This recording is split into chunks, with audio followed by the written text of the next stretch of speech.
జూబ్లీహిల్స్ ఉప ఎన్నికల ప్రచారం గడువు చివరి దశకు చేరుతోంది. ఇప్పటికే అన్ని పార్టీలు ప్రచారం ముమ్మరం చేశాయి. బీఆర్ఎస్ సైతం ప్రచారం స్పీడ్ పెంచింది. అయితే బీఆర్ఎస్ అధినేత కేసీఆర్ ఉప ఎన్నిక ప్రచారానికి వస్తారా రారా అనేది ఇంకా సస్పెన్స్ గానే కొనసాగుతుంది. కేసీఆర్ వస్తే ప్రజల నుంచి మంచి రెస్పాన్స్ వస్తుందని, పార్టీ క్యాడర్లోనూ జోష్ పెరుగుతుందని, పార్టీ గెలుపు సునాయాసం అవుతుందని పార్టీ నేతలు అభిప్రాయపడుతున్నారు. అయితే నేటి వరకు పార్టీ నేతలకు సైతం గులాబీ బాస్ క్లారిటీ ఇవ్వడం లేదంట. కేసీఆర్ ప్రచారానికొస్తే ఆయన ప్రత్యర్థులపై చేసే కామెంట్లు, విమర్శలు, సామెతలు, విసిరే సెటైర్లు ప్రజలను ఆకట్టుకుంటాయి. ఒక్కసారిగా పార్టీకి జోషొస్తుంది. ఆయన చేసే వ్యాఖ్యలకు ప్రజలు అంతో ఇంతో ఆకర్షితులవుతారు. దాంతో పార్టీ విజయం ఖాయమవుతుందని నేతలు సైతం పేర్కొంటున్నాయి. జూబ్లీహిల్స్ ప్రచారం స్టార్ట్ అయిన తరువాత కేసీఆర్ ఖచ్చితంగా ప్రచారానికొస్తారని పార్టీ పేర్కొంది. నేతలకు సైతం హింటిచ్చారు. ఆ తరువాత ఎర్రవెల్లి ఫామ్ హౌస్ లో పార్టీ నేతలతో జరిగిన సమావేశంలో మాత్రం కేసీఆర్ ప్రచారంపై స్పష్టత ఇవ్వలేదట. నేతలు సమిష్టిగా పనిచేయాలని, గెలుపు మనదే అని, కాంగ్రెస్ ప్రభుత్వంపై ప్రజలంతా ఆగ్రహంగా ఉన్నారని, మనవైపు చూస్తున్నారని, కాంగ్రెస్ 2 ఏళ్లలో వైఫల్యం చెందిందని విస్తృతంగా ప్రచారం చేయాలని కేసీఆర్ ఆదేశించారట.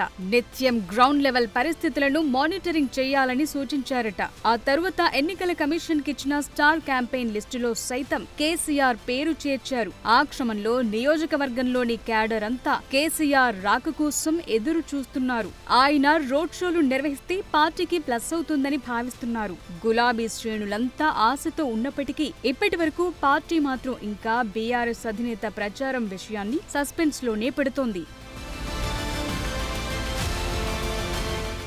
వరంగల్లో ఈ ఏడాది ఏప్రిల్లో బీఆర్ఎస్ పార్టీ ఆధ్వర్యంలో సభ నిర్వహించింది. ఆ సభలో కేసీఆర్ ప్రసంగం చేశారు. ఆ తరువాత కేసీఆర్ మళ్లీ జనాల్లోకి రాలేదు. అసెంబ్లీలో బడ్జెట్ ప్రవేశపెట్టిన రోజు మీడియా ముందుకొచ్చి మాట్లాడారు. పార్టీ నేతలతో భేటీ అయి దిశానిర్దేశం చేస్తుండటం, ప్రభుత్వ వైఫల్యాలపై మాట్లాడాలని సూచనలు చేస్తున్నారు. అంతే తప్ప తరువాత మీడియా ముందుకు గాని ప్రజల్లోకి గాని రావటం లేదు.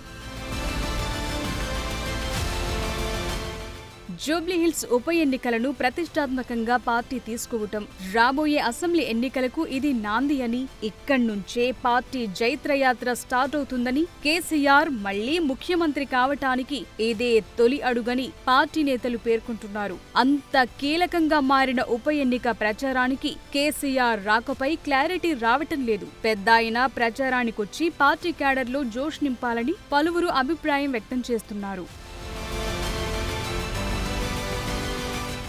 హరీష్ రావు తండ్రి సత్యనారాయణరావు మృతితో ఇంటికే పరిమితమయ్యారు. ఈ నెల 9వ తేదీ వరకు ఎన్నికల ప్రచారం కొనసాగుతుంది. అంటే ప్రచారం గడువు రోజులు మాత్రమే ఉండడంతో హరీష్ జూబ్లీహిల్స్ నియోజకవర్గంలోని 6 డివిజన్లలో ఏ డివిజన్లలో కార్నర్ మీటింగ్స్ నిర్వహించాలా, లేకుంటే రోడ్ షోలు నిర్వహించాలా అనే దానిపై ప్లాన్ చేస్తున్నారట. అందుకోసం ఎన్నికల సంఘం నుంచి అనుమతి కోసం ప్రయత్నం చేస్తున్నట్లు సమాచారం. 3 రోజులు కీలకం కావటంతో హరీష్ రావును రంగంలోకి దింపేందుకు పార్టీ ప్రయత్నాలు చేస్తోంది.